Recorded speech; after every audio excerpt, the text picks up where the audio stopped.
Welcome. It's the 10th of July, 2015, and this is episode 15. No, sorry. I get it wrong last week. I'm getting it wrong this time. This is episode 14 of the Unseed podcast, and this is meant to be a relaxed, stretched out conversation, kind of like virtual science geeks in the pub. And we usually talk about science or something related to science. And this is a spin-off of the WOW Signal, except that this podcast is uncensored, unedited, and pretty much whatever myself and the panelists want to talk about, we talk about that. All right. Now, with me tonight for the first time is Chelsea Villaneuva. Hello, Chelsea. Hi. Who is Chelsea Villaneuva? Chelsea Villaneuva is a molecular biologist. I study algae and cyanobacteria. I also actually work with conserving historic stone monuments and from the stuff that grows on them. And I am a mother of four and a wife, and that's about it. That's quite a lot. I also write articles occasionally. Oh, awesome. And if you give me some links to those articles, we'll put them in the show notes.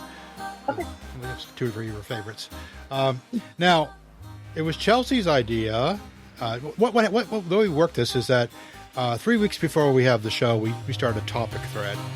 And I invite everyone in the Google Plus community to contribute to the topic thread. You don't have to be on the panel. And Chelsea said, well, there's been a lot of interesting new developments lately in biology, particularly understanding genetics and something called epigenetics. So, okay, as I was telling her before the show started, I pretty much froze my understanding of biology with the selfish gene, which I read a long time ago, probably close to 30 years ago. And for those of you who don't, that was that was the book that made Richard Dawkins a famous man. Yeah. And at the time he was, that what he did was he did biology and wrote books. Now he just writes books, but he was the selfish gene basically is the gene's eye view of evolution. And I'm not going to try to explain the whole thing, but I recommend reading it or at least a Cliff Notes summary of it. But apparently, biology didn't stop there. And that was a synthesis of some things other people had been developing for years. And in the last 30 plus years, there's been a lot of advances in understanding how inheritance works, how the genome works, how proteins work.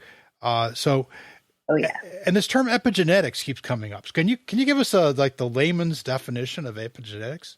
Yeah, sure. So we all know that our genes are these 4 different, A, C, T, and G. We've got 4 nucleotides, and we always think of the way our genes, code for different things as being all about those 4 nucleotides. But epigenetics is really the study of turning genes on and off without changing our genetic code. So you take DNA and basically you put something in front of it. So you can't get to that gene won't turn on, you won't express it. And these changes are methylation and usually histone, like the big barrels our DNA is wrapped around. Those histones, they like to be methylated and then you can't get to the gene. Oh, so it's a chemical change in the nucleus of the cell, right? Yeah. Mm-hmm. That comes from where? Comes from the environment? Comes from actually a lot of different things. Well, that's what epigenetics is kind of telling us, that now we don't need to think about genetic changes as being all mutations. We know that a lot of genes are just being silenced by what happens to us, by the activity in our lives. And that's really interesting. It's a big change in the way we think about, our genes and how they work, that they're very highly regulated, especially in humans and higher animals. with more genes. Instead of getting rid of them or changing them, you just shut them off. So, now, does that lead to some kind of now? When I was reading a lot about biology, we were told that you can't inherit acquired characteristics. Right, and that's where it gets fun, right? Because we know Lamarck, the giraffes. Everybody got the giraffes. You know, a giraffe stretches its neck to get the higher up leaves, and therefore becomes long-necked over many generations. And while we know that doesn't actually happen, what we're finding now is that there are changes that are happening within our lifetime that can be inherited by our children. And so that seems to play into Lamarckian evolution, but actually Darwin wrote a theory of pangenesis, where he actually talked about the fact that he thought we could have whatever our heritable information was, because he didn't know what it was, right? Change based on our life experiences, but he didn't think everything changed it. He wasn't quite as about it as Lamarck, but he did believe that there was some feedback mechanism going on there. And actually that, Lamarck didn't think that idea up either. That goes back to the Greeks. So now we know that they were right. There is some feedback going on. So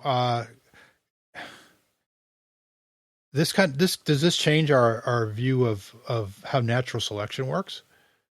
It doesn't change natural selection, I'll say that much, because natural selection in and of itself doesn't give you a mechanism.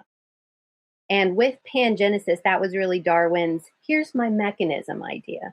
That's where actually the word gene comes from originally. He proposed gemules as being these things that floated around in our blood that could be inherited. And he thought that they would, pool in the testes, but while some of the mechanistic ideas he had were incorrect, we now know that a lot of them were correct, and that there is that feedback.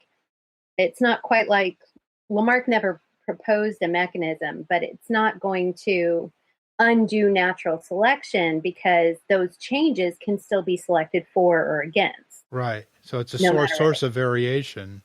Exactly. But it might, if it's something that's happening to us in our lives, that it might allow us to adapt faster. Yeah, absolutely. And that's the thing. Not all adaptation has to be a mutation, and not all of it has to be slow and, based on the population. And that was the big difference between Darwin and Lamarck. Darwin didn't think individuals would evolve. He thought populations evolved. And Lamarck said, no, there's got to be some individual input here. So we now know that we can maybe change on this individual level and pass it on. Right. And also, one of our contributors mentioned that there's only a small percentage of our genome that codes for proteins. Yeah. Which is what we've always thought. That's where you get your phenotype, right? But there's part of our genome, not all of it, but a big part of it, that sort of regulates, it sort of does this epigenetic song and dance. Absolutely. Yeah.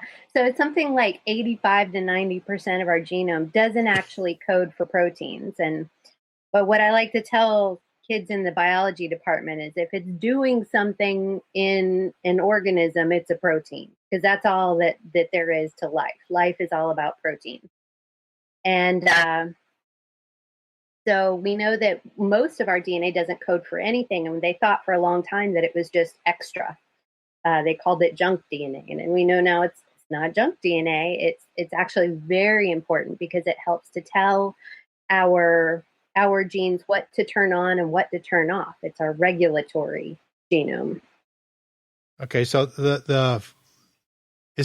the phrase junk DNA be thrown out, or is it? Yeah. Yeah. Yeah, I think that junk DNA is done for. That's kind of a past ideology. But there's some DNA that sort of just is left over, right? I mean, Oh yeah, I mean, we have genes for tails, and we have genes for stuff that we're never going to use as humans. And instead of try to get rid of it or cut it out, our organism brain just said, no, let's just turn it off. Wait, I can grow a tail. Yeah. That would be really useful. Yeah, some people do. Especially Actually, when you get older, you can't bend over as well. So true. Sitting is tough with the tail, I think. Maybe. Well, but I can, hold myself in a tree better. Yeah. True. It's true. It's good for balance. Cats love it. As I recall, every time we talk about the molecular evidence for evolution, something that always comes up is the endogenous retrovirus, right? Yeah. A virus that somehow got in somebody's sperm cell many, many millions of years ago, probably one of our ape ancestors. Mm-hmm. And we have it in common with chimpanzees, for example. Right. Now, that kind of DNA doesn't really code for anything, right? Or regulate anything, or is it? Well, it codes for viral stuff, but nothing we need. It's been silenced by the rest of the genome. Exactly. And we're finding that not just us, but a lot of organisms have DNA that they take up from the organisms they're around. Like I've personally studied lichens. So those are little plant-looking things that aren't actually plants. It's a fungus and some algae, and those fungus and algae have come together and made this amazing thing that lives really a long time. Well, we've actually been able to see that they're swapping genes with each other. Wow. And it's changing their evolution. And we know that humans, we don't just have Neanderthal genes, we have virus genes, we have bacterial genes. I read a paper the other day that said that we have more bacterial genes in us than human genes because we all came from there at some point, but we are also swapping all the time with the things that we live around, and we have bacteria that live all over us. And does that affect our evolution as well? It does, absolutely. And, I think that that's going to become really important in medicine in the next 20 to 50 years, where we're really, everybody's talking about your gut bacteria and how it affects you. But it only affects us so much because we've co-evolved for so long. And when we break down our gut bacteria and change them, it will change us eventually. Yeah. Well, I know when you have surgery, you suffer for weeks, even months afterwards, because the antibiotics they pour into you during surgery. Yeah, some people are actually looking into antibiotics as being a reason why we have so many diseases which are basically brought on by our own bodies. Those autoimmune disorders, lupus and other things. There's some studies going on right now where they're looking at antibiotic use in childhood being related to those diseases being developed later on in life. Right. Yeah, I know our pediatricians have gotten a little concerned about that. Although they still, if we have an earache that makes us cry, we still take the amoxicillin or whatever that stuff is. Usually it's me that's crying. Always true. It's always true. But well, my kids are all older now, so that's not a big issue. But we actually, as some people have pointed out, we're a human being walking around is one human organism in trillions or quadrillions of microorganisms of many different types and species. And they may be exchanging DNA with each other as well, co-evolving. Yeah. They have co-evolved us since we were probably reptiles or whatever we started out at, fish maybe. So all that affects human evolution. It affects and has been affecting human evolution. I mean, when we made the transition, for example, to agriculture, our diets changed. Absolutely. And then people who get all crazy about their diets, but like, wait, we've been doing this for 10,000 years. I think we're all right. Yeah. Well, that's something that interests me a great deal. When I was in college, and I took an anthropology course, which was a great course, by the way. The professor said, well, we humans used to evolve a lot back when we were living in caves and banging rocks together, but we stopped evolving because we have technology. And now I'm not so sure that's really true. What do you think of that? It's definitely not what they're teaching now. I actually have a minor in anthropology. It's one of my loves, but I wanted a job after college. I didn't major in it, but right now what we're seeing is that we know that we are still evolving. If you look at people who live in the Himalayan mountains, they have evolved just over the past couple of 100 years, the ability to deal with the lack of oxygen and with the lack of pressure. We know that blue eyes only evolved several thousand years ago, and light skin. There are all sorts of abject examples, but no real clear, we can't see it, so we don't think it's happening necessarily. And that's part of the issue. But right now we know that we're still evolving. There are people that have, immunity to HIV. There are some people that have immunity to malaria. We think that, sickle cell anemia gives you partial immunity. And that has only developed over the past few thousand years. What about the ability for adults to process lactose? Yeah, that's a good one too. Absolutely. Because that came about after we migrated into Asia, and then we migrated into Europe again, like a second time. That's when we developed that ability to deal with lactose. So my husband, who is Filipino, can't touch milk. He can't get near it there because there's still many people in the Asian countries who don't have that ability because it's so new. Yeah, and they don't have a great deal of dairy over there, or they traditionally haven't. Yeah. I remember when I was in Japan, it was you could find dairy, but you had to kind of it was there somewhere in the it wasn't a very popular item. Well, you got to look at the landmass that they have. Unfortunately, they just don't have the room for cows for the most part, unless you're in India, and the only reason they're there is because they won't touch them. So yeah. So human beings have been, some would say, evolving faster since our population increased and our mobility of our population increased. Like, for example, you have 4 children with a Filipino. That would have been completely impossible a few thousand years ago. Yeah. Or even a few hundred years ago, probably. That kind of mobility of genetic material, should that lead to a faster evolution?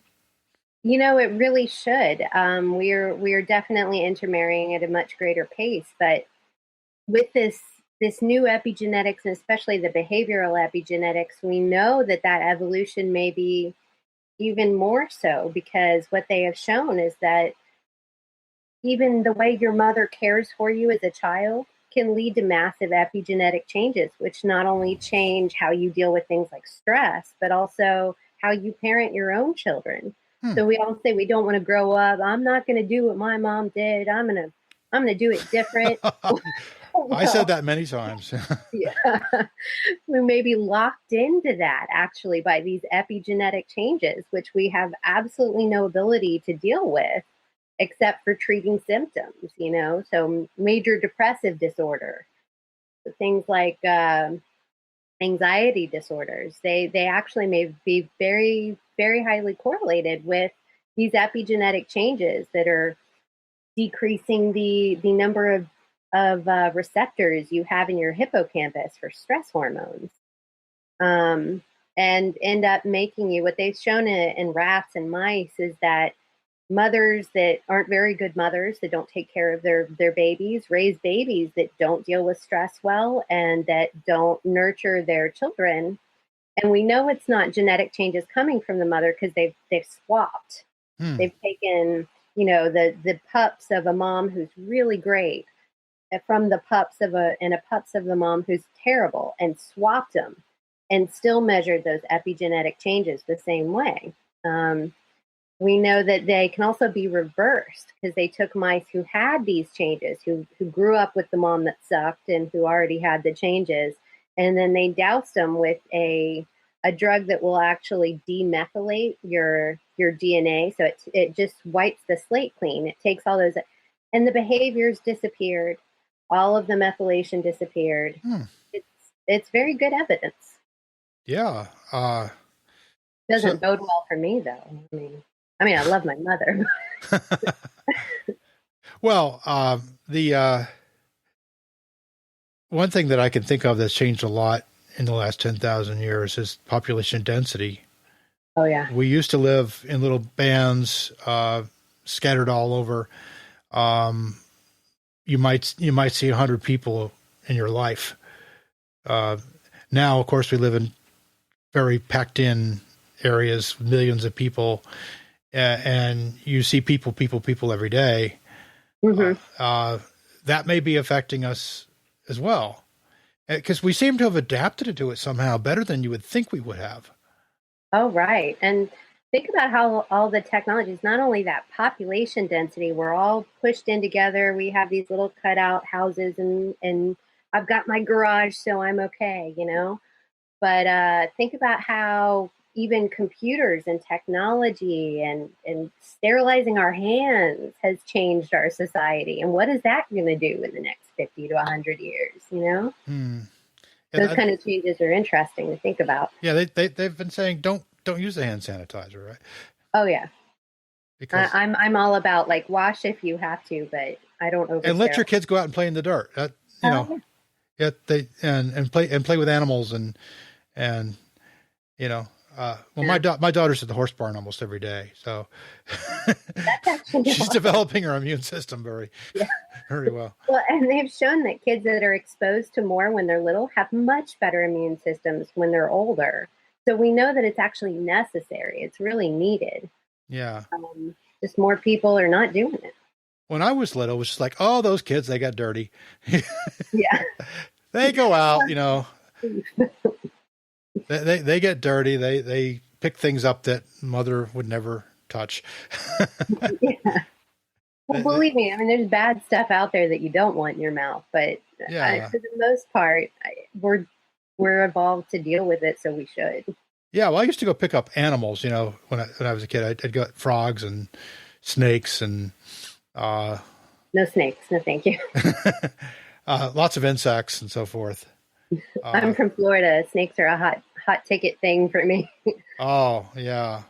Unless it's little and green, I'm not cool. Yeah, well, we had a few venomous ones where I was, but you could usually tell. But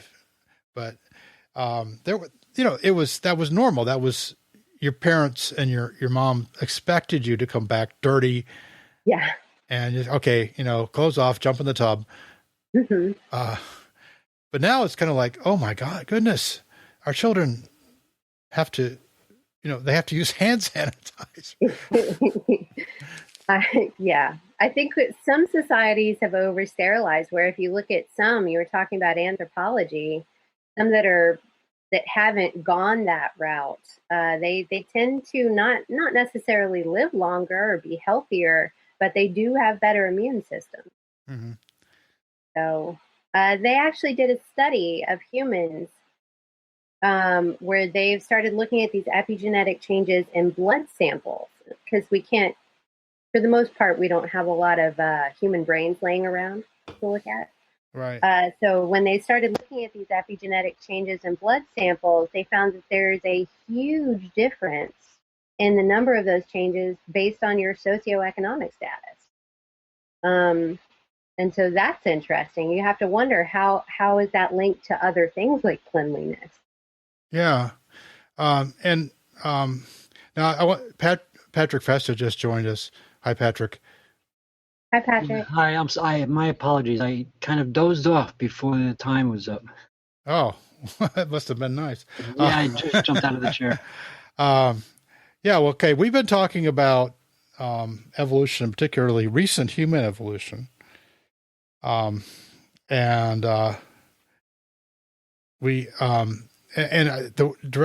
I have more. Chelsea's a molecular biologist, which so she's a great resource on a lot of these topics. But Oh, by the way, Patrick, this is Chelsea Villaneuva. Hi. And that's Patrick FEsta. Hello, Chelsea. It's a pleasure to meet you. Patrick's been on several times before, so we want to ask you to introduce yourself, Patrick. But Patrick's sort of a skeptic, science fan type person, and he's hopefully Patrick, like me, hopefully you brought some good questions.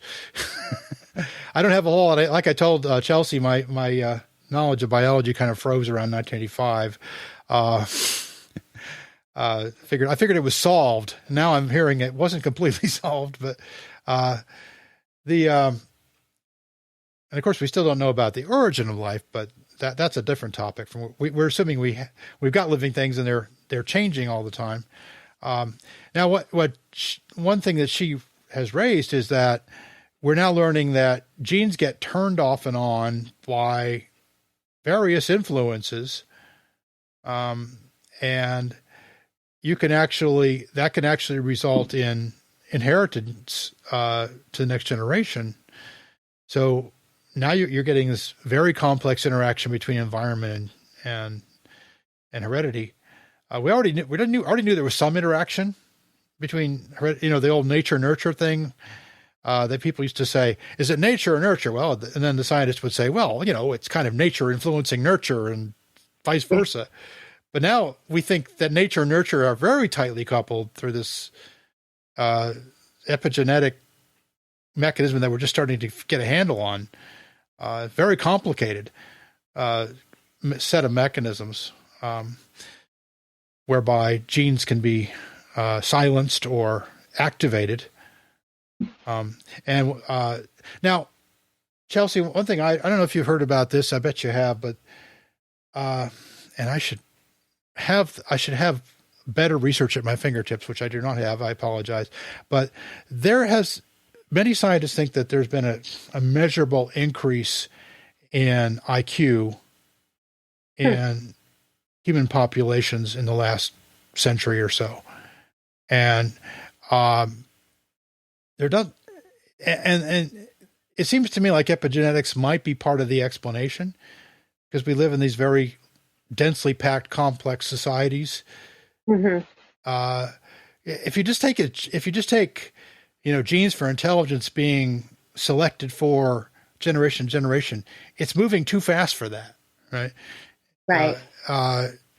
And the one population I know of where that happened has suffered terrible genetic diseases, which would be the Ashkenazi Jews, right? Oh. They had a selection for intelligence over just a small number, a few dozen generations, but they paid for that.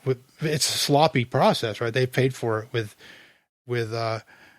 tremendous. They have something like 10 IQ points higher than the average population. Wow. Which means out on the tail, you get a lot of theoretical physicists who are Jews. And chess players and so forth. But coming from this one relatively small population, but they also have Tay-Sachs. They have other really ugly genetic issues that they have to address, that they deal with. So what is the difference, though, in the percentage of that specific population which has been measured over the past century? Did they adjust for that? Well, I'm not sure, but they know that this particular population sort of came together about 40 generations ago, and got concentrated into urban areas by pogroms and other, various political and military pressures that pushed them into cities. And then there was a small population, relatively speaking, but they really had no other choice but to be merchants. And their culture was such that they did not intermarry with other people. And they also, the women would want to marry the guy that had the money and was a clever merchant, right? So there was a selection. That's cross-population, I would say, wanting to have the best opportunities for your children based on your marriage. Yeah, but they were isolated. They were, Oh, yeah. So, and I've heard of a lot of diseases that are actually very common in Jewish populations. So I'm with you on that one. yeah. As far as the intelligence goes, I would really wonder, is it something environmental? Like I the was going to ask the same intermarrying? question. Yeah, or is it more the cultural? Is it the way that they educate their children? Because those Jewish populations have a very, very, very high place of high importance on education, whereas some other populations maybe have not. Yeah. Well, I was going to ask, like, how do we know? I mean, what was measured? I mean, how do we know it's not there? For example, you said there were merchants. Were they eating differently, completely different than most? Or were they eating specific foods? Right. well, Was they the were eating. They were environment? probably keeping kosher tables for the most part, but Well, there's a joke I know about kosher and non-kosher, but I'm not going to get into that. It's really not different. But specifically, what types of food? Where's the food coming from? For example, let me just throw some random thing. For example, are they eating a lot of seafood? And if they are is that seafood coming from a place where the mercury content is far less? Or there's so many variables. It's hard to say that and like you said, the emphasis on education and the type of education. I think there's so many variables. I don't know if you can point to a specific. well, that's true, and variable. I'm not sure that we have the final answer on that, but it's just the measurement of IQ of modern Ashkenazi Jews versus the general population. It's about 10 points higher on average, which doesn't seem like that much, but out on the tail of the distribution, that's where you get the big effect. That's why you have the Richard Feynmans and the that's why probably half the doctors in New York are Jews and probably half the lawyers, even though it's a relatively small population. It's I mean, the explanation that I read was that they evolved that over about 40 generations because of their population was isolated, and but they paid for it. The selection pressure was so high that it allowed in lots of genetic diseases, many of which cause death in childhood and or even infancy. So it's you'd have to have tremendous selection pressure for that to be the case, but you also have to have tremendous selection pressure for it to happen that fast. So, well, and if we look at that now in sort of the context of epigenetics, like you were originally posing in your question, could that have been something that was created by epigenetics instead of, random mutation over the? Well, that's a good question. I don't know. I don't understand epigenetics well enough at all to tell you if maybe that should be considered or not. That if you're, I don't even know how that would work, but it's good question. Yeah, I don't think it. I think these kinds of things are always up for reconsideration. And right now, I mean, in the general population, in not just in the West but throughout the developed world, there seems to be this increase in IQ, and I don't know if it's because of reduction in dangerous and deadly childhood diseases, or if it's because of better sanitation, right, or if it's just some kind of the way intelligence develops is not the way we think it develops, but could it have been a founder effect? Because we know of the tremendous cultural stresses that population was under, that they were herded around by different, governments and things like that. Perhaps there was some sort of a founder effect where have that's possible people coming in and just you don't have as much of a demographic, like you said. Yeah, So, I'll try to find a link for that in the show notes. It's the book that I read was The 10,000 Year Explosion, okay. which talks about a lot of things that have happened in the last, since the Neolithic Revolution in terms of human evolution. Yes. And how, barmaids in seaports were a key driver to the development of human evolution. But it's a fascinating story. I mean, and it goes way beyond what, the standard narrative that I had when I was in school, which was that we stopped evolving because we have eyeglasses and vaccines. Well, yeah, I what mean, are eyeglasses and vaccines going to do to us? I mean, maybe nothing bad, but could they potentially lead to another jump? well, they could. I mean, the fact that you no longer have to have good eyesight to be completely successful in life and survive and not be eaten by a lion is, that could lead to some change. Yeah, I found a paper from the Department of Anthropology, University of Utah, Gregory Cochran, talking about the natural history of that population's intelligence. So, Yeah, send me a link to that. I'd like to. Well, yeah, I mean, but and where is this particular population? Well, they were mostly in Eastern Europe and Russia, but they're now all over the world. As very likely, you have a doctor who's a member of that population, or a physics professor. Yeah, and like I said, I'm not even sure what the word epigenetics means, but I have to be the science enthusiast, as you said, skeptic that I am. I think there's so many variables, and especially diet, and there goes my lower third, especially diet and other environmental, like for example, if they're in a less polluted area, if the environment is cleaner, you would have less poisons and stuff like that in the body. But other things, like you said, eyesight, for example, I was born with cataracts, but I wonder sometimes if it wasn't because when I was a baby being pushed around in the baby carriage, I might have been looking at the sun, and me being the astronomer and all. But I think there's so many variables. I think that one is hard to nail down. I would have to.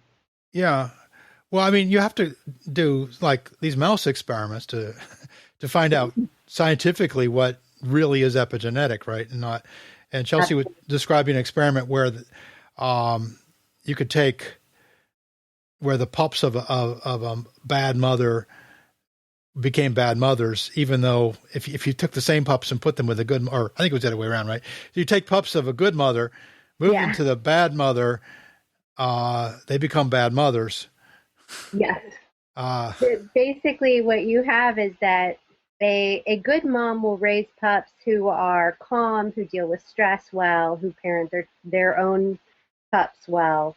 And a bad mother will raise one that does not deal with stress well. They freak out really easily, and the females have fewer receptors for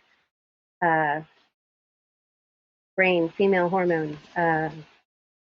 Sorry, words are good, but I don't always remember them. Well, they have fewer receptors in their brains for the female hormone, and then they end up passing on that same behavior. They're bad mothers to their own pups. But if you take the good mom's pups and have them reared by the bad mom and vice versa, they end up with the same changes to those genes based on the fact that those changes are created during their childhood and they're not actual genetic mutations. They're turning on and off of genes. So that methylation will occur regardless, and they can turn it off. They can inject them with a chemical which actually erases all of the epigenetic changes and makes the behaviors and disorders go away. A little weird, but fun. Now, So I guess that's a pretty good example of epigenetics, Patrick. Yeah. So it's epigenetics is essentially what you're saying is essentially the nurture part. Right, but it's actually modifying the genes, or not Mm-hmm. modifying, but turning them on and off. Right. It's actually turning the genes on and off by environment. Right, exactly.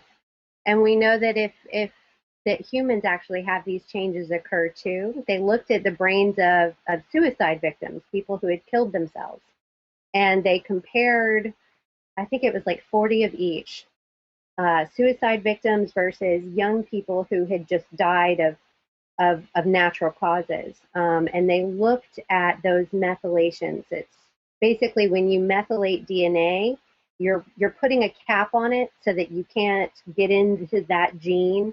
You're just blocking the way so that you're basically turning it off.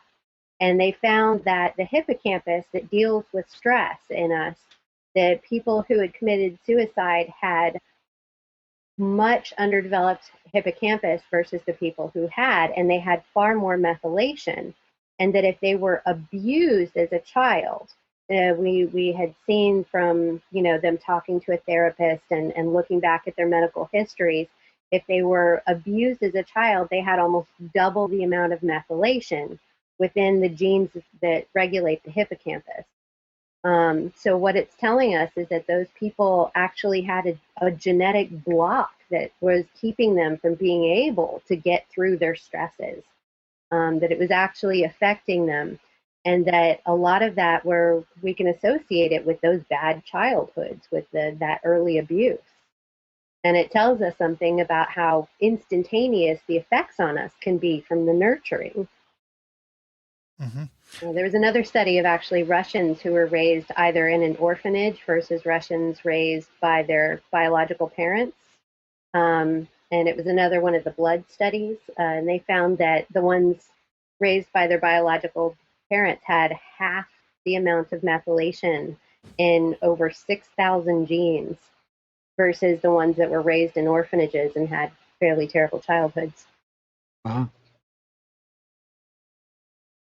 Okay, so now I guess that's a pretty good examples of epigenetics, and we know that it can cause really just accelerated evolution. It can help you adapt to your environment faster, or it can help you go extinct faster, I think, in some cases.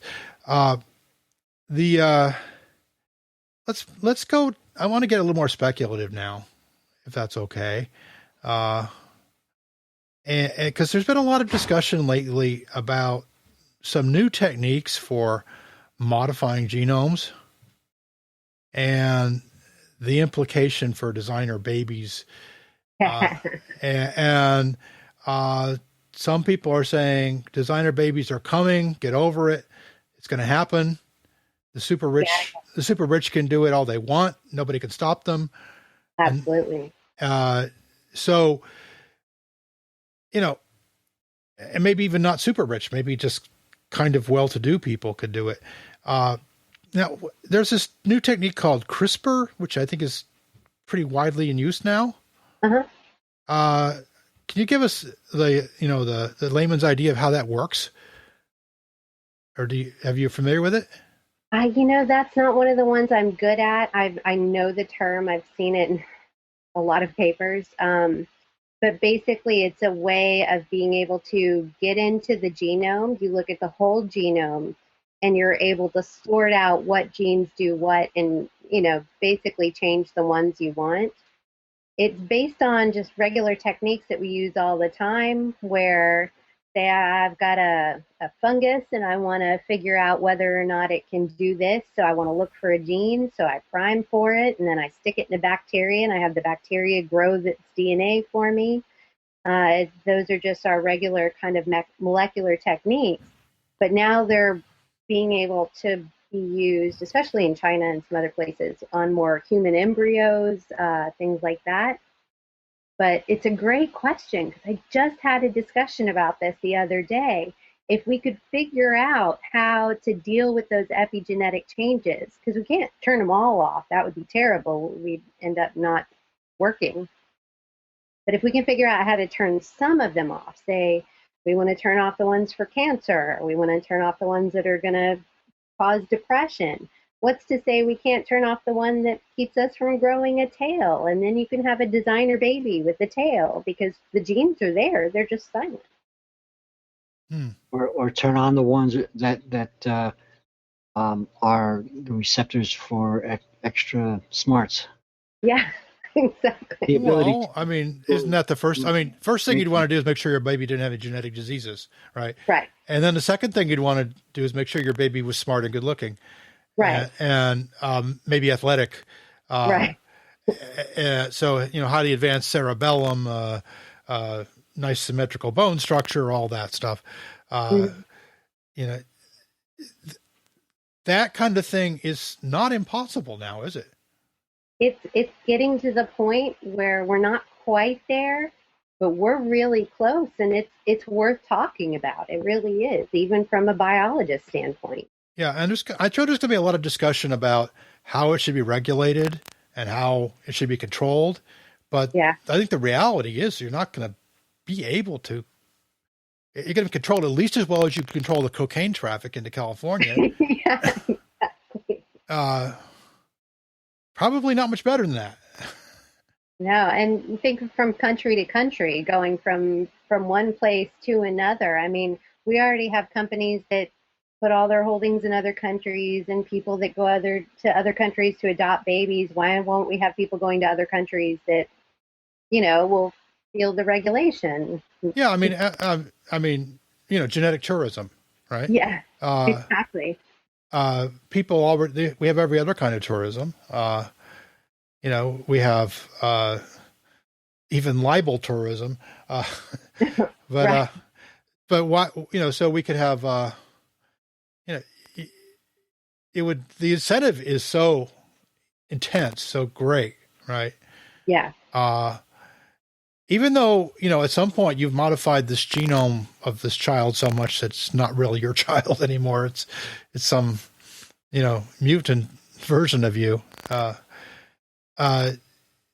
There's going to be a lot. I think a lot of it's going to be very sort of moralistic, like don't play God and all that stuff. And at first I think it'll be ethical, but I think beyond that, afterward, once the ethics don't win, I think it's going to end up being natural, because are those people really going to be better developed? Like we were talking about the Jewish population, with great power comes great responsibility. If you end up with all those brains, are you going to get all these genetic diseases too? So what are the side effects going to be? Well, yeah, I guess the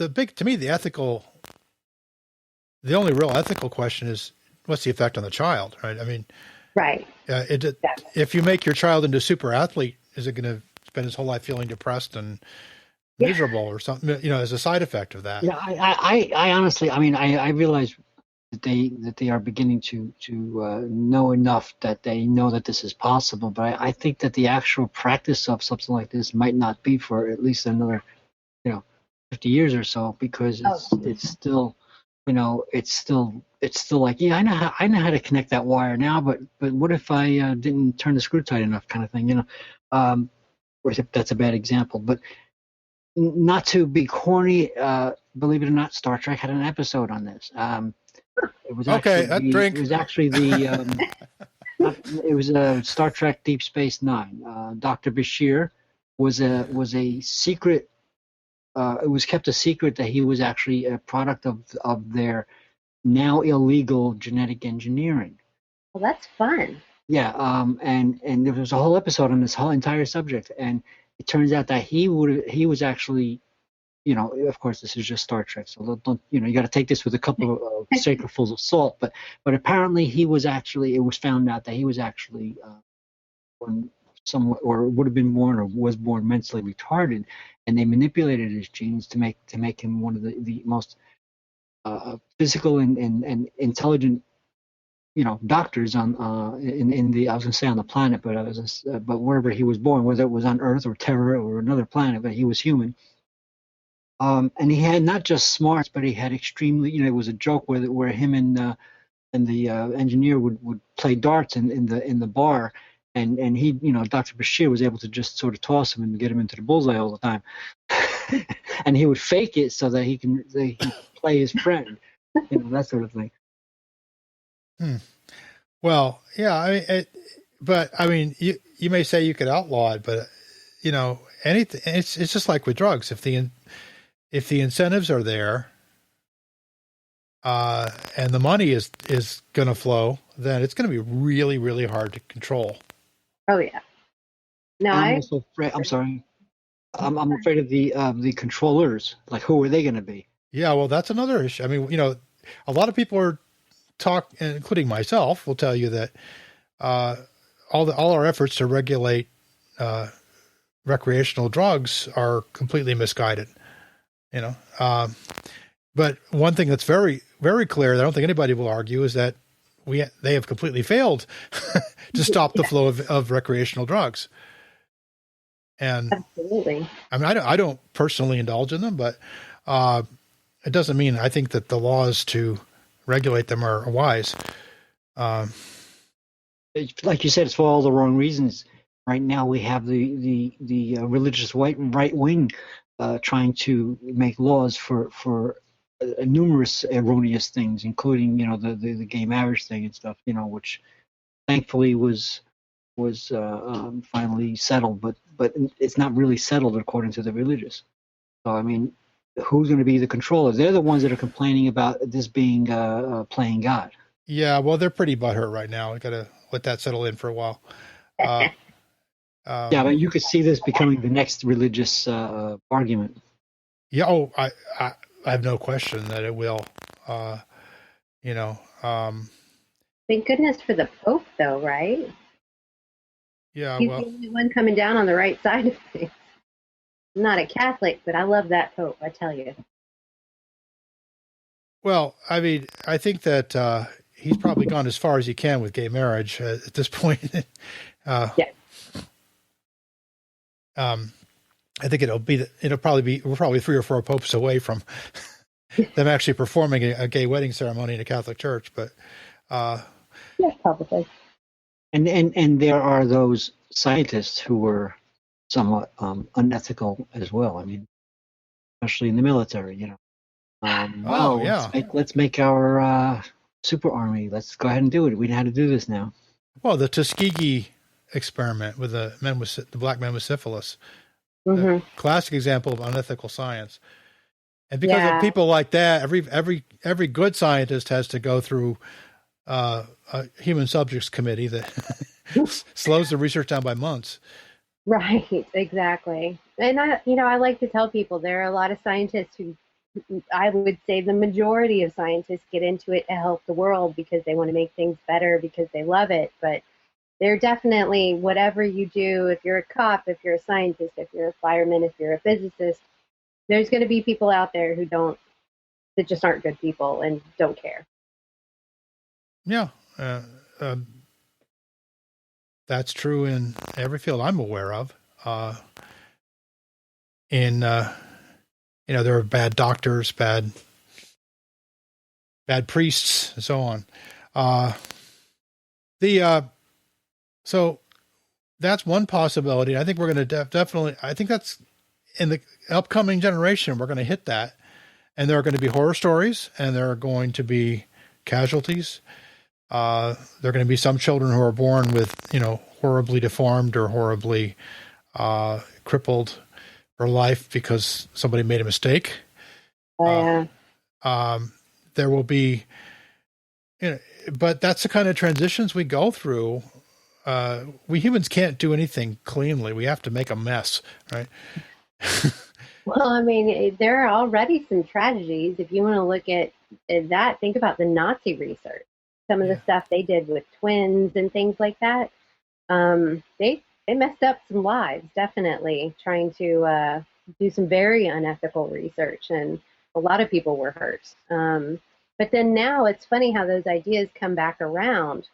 All of the ideas that research were based on, some of them have merit now, and especially with things like epigenetics. They were looking at how twins are they're genetically identical, but they've got these weird differences, and now look at, we've got the twins, one's up in space and one's on Earth, to be able to tell. Yeah, there's an actual experiment going on. Yeah, exactly. Yeah. And that will be interesting to look at. I mean, traditionally, I mean, that's kind of how they've known sort of what's genetic, right? By looking at the twin studies. Yeah. And twins raised apart, typically. Yes. So with different environments, same genes, how do they come out different? How are they the same?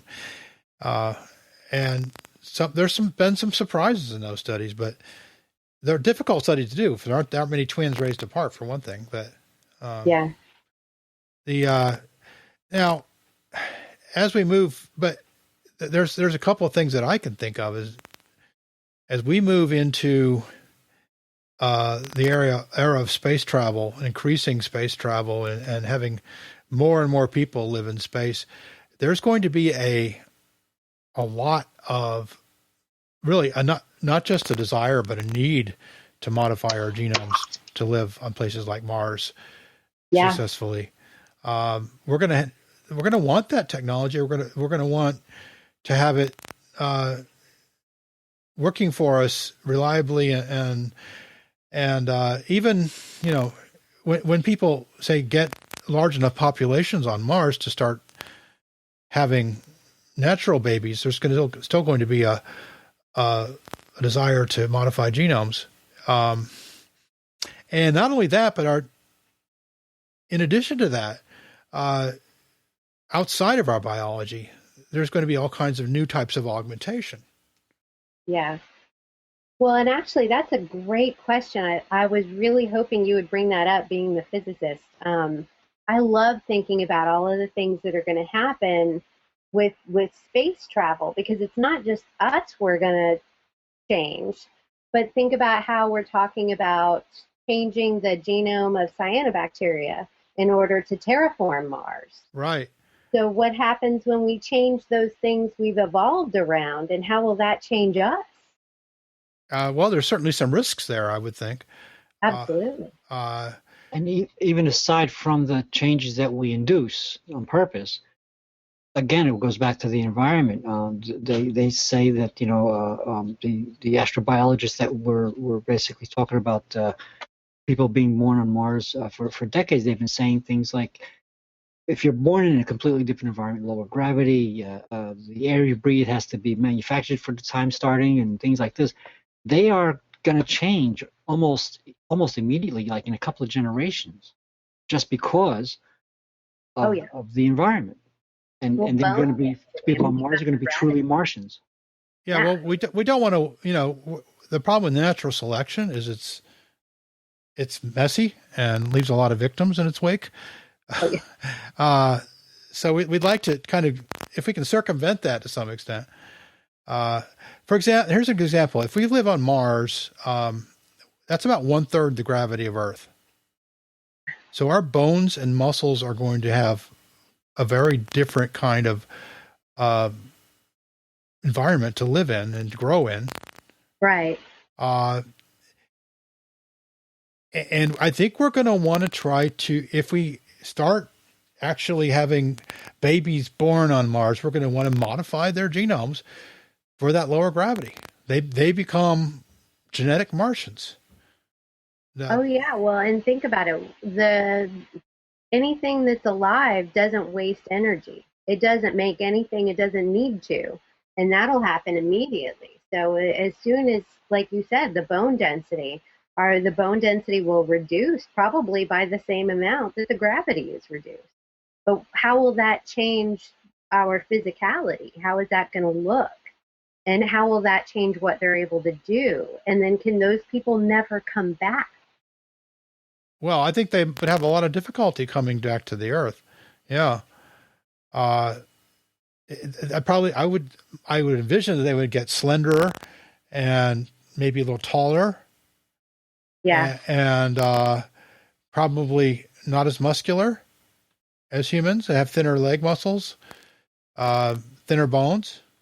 Mm-hmm. And the bones would still be strong. They would be capable of they wouldn't break easily, but they would not have that density that you need to hold up a 200-pound body when the body only weighs 70 pounds.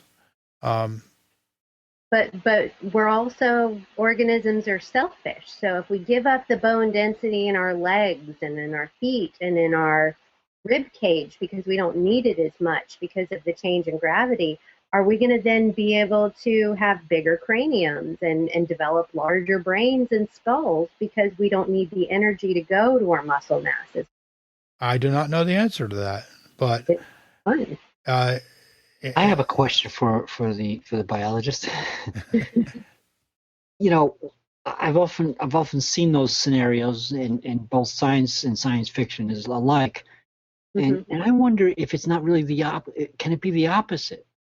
Oh yeah, it could. In other words, like for example, a whale, huge animal. Why in essential. In water, essentially, you're almost weightless. Right. And this thing grew to enormous size. So how does that equate with the gravity thing, for example?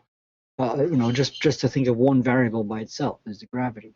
Yeah, no, I think you're absolutely right. And I can give a good example of this, but it's a children's movie. Did you ever see? The one about the little robot where all the people had been living in space and they were all big fat blobs. Oh, Wall-E, yeah. Wall-E, thank you. Oh, Wall-E, yes. I love that show. That's a great example of that. Will we get bigger? Losing that bone mass, or are we just going to increase our fat? Especially when you think about what will our food be? What will we be eating? Those things are all really interconnected. Right. Yeah. Like I said before, all those variables, it's hard to tell what is responsible or what combination of things are responsible. And think about the potential changes in skin color. What if we could add genes, like you were talking about changing our genome?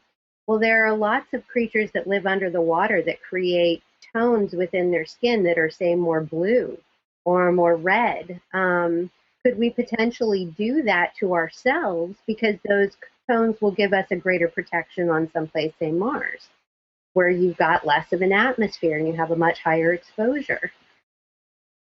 Right. Well, yeah, that's something we have to think about. I mean, the UV on Mars is pretty bad.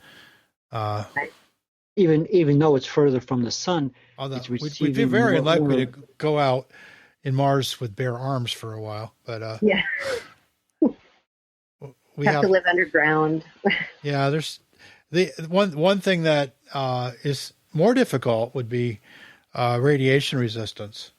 Yeah, we would need some kind of mechanism for repairing our DNA better than present, or for resisting tumors. There are mechanisms already in our body for fighting off tumors, but they would have to get better, because you'd have a lot more mutations popping up all over the place. Yeah, I was going to say that the photo energy on Mars is actually less, but the radioactivity, because of the lack of the magnetic field, is actually higher. I mean, you actually get cosmic rays and solar rays, radiation that's hitting Mars directly. Yeah, you get those high energy solar wind particles, right? And you get, you get more cosmic rays as well, not that we don't get hit by cosmic rays all the time on Earth, but we're just not the same flux. We've got an electromagnetic shell, whereas Mars doesn't, right? Because it doesn't have a liquid core. It does. Yeah, Mars does not have a global magnetic field, which protects the Earth nicely, because it's small. It's basically lost all its heat. Yeah. So we'd have, you could try to think about how you could sort of do a top-down engineering of a magnetic field for Mars. Maybe that's possible. I'm not going to rule it out, but bottoms up is probably more effective, which is to engineer the organisms to survive that environment. it's and transform that environment into something that we can actually breathe the air and grow crops in. But all that is going to require a pretty deep understanding of molecular biology. Absolutely, and epigenetics. I'll tell you that's going to be the ticket. Right, and other environments would be different. I mean, on the moon, you have even less gravity, for example. On Venus, you have more gravity, but you have other challenges. You have, if we could somehow live in the atmosphere of Venus, I don't think we're going to live on the surface of Venus anytime soon. And then as you move to, say, asteroids or other environments, it all changes. And we can see the human race splitting into multiple species. Yeah, that's the great idea, I think, about space travel, is the speciation that would occur within those isolated populations and so quickly. I would love to be around to see it. I know that's weird, but it'd be awesome. Well, I mean, that's how speciation occurs on Earth, right? You get isolated populations, and they like on islands or on the other side of a mountain range or something. And that's the fun thing with epigenetics, is now you don't need all those things for speciation to occur. If you can add those things up so quickly, and just can your behavior change your destiny as a species? I mean, Joseph Stalin was a huge believer in Lamarckian evolution because he wanted us to be able to be the masters of our destiny. And can we now? Well, okay, I think we're going to wrap it up soon because I have to. My son wants me to do something for him, and he's going to scout camp tomorrow, so we have to get him packed. And I apologize again for being late. I was literally sitting in my couch waiting for the time to roll up to 10 o'clock, and I dozed off. And when I woke up, it was 10:30. So I apologize for that. Well, you can make it up to me sometime by being a guest host. No problem. I would. By the way, okay. Well, I just want to. I want to thank Chelsea Villaneuva and Patrick FEsta for appearing on this episode 14 of the Unseen Podcast. So, just before we go, any last thoughts, Chelsea?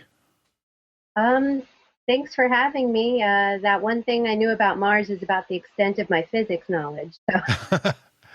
Well, no, you were an incredibly informative panelist. What about you, Patrick? Yeah, I'm actually kind of happy that we brought up the idea of speciation, because we know that it happens quickly here on Earth with animals that get separated on different islands and things like that. And the idea that when we start colonizing the Moon and Mars, it's going to happen quickly to us, we think. Okay. I thought that was an interesting subject. Maybe we can talk about, in the next episode or two, maybe we can touch on that some more. Right. Well, I would point out that the episode 15 topic is wide open. So nobody has posted on the topic thread yet. So folks, if you're in the community, go over there and post the topics thread. If you have questions about this episode or future episodes or anything past, and you'd like to ask those questions, you can either email me at unseenpodcast@gmail.com. That's unseenpodcast, all one word, @gmail.com. You can also come over to our subreddit for unseen listeners over on Reddit and make whatever comments or questions you wish. And you can also post on our blog at unseenpodcast.com. So, in fact, the show notes will be at unseenpodcast.com, and we'll have links to everything we've talked about if we can find them. And certainly, I'd encourage anyone who's interested in joining our panel pool to email unseenpodcast@gmail.com and come in, and I'll tell you how you can get on the panel pool. Chelsea is our 15th unique panelist, and so we're getting up there, and hopefully we'll be over 20 soon. And now coming up in 2 weeks from today, today is the 10th of July, On the 24th of July, we will have a special guest, astrophysicist Brian Koberlein. So if you have questions about astrophysics and some of the exotic things that have been discovered lately, get them into us by the same mechanisms. You can send me an email, or you can go over to Reddit, or go to the blog and ask your question.